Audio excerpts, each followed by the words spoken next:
जाए के तो मन बाटे बाबा के नगरिया, बाटे मजबूरी तो नी बुझाए में हरिया।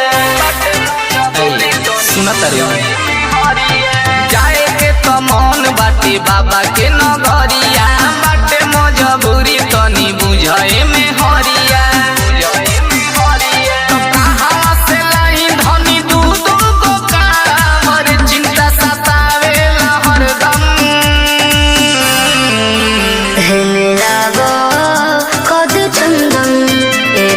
चलो ना देवघर दंदन हेले आबो कभी चंदन ए राजा चलो ना देवघर दंदन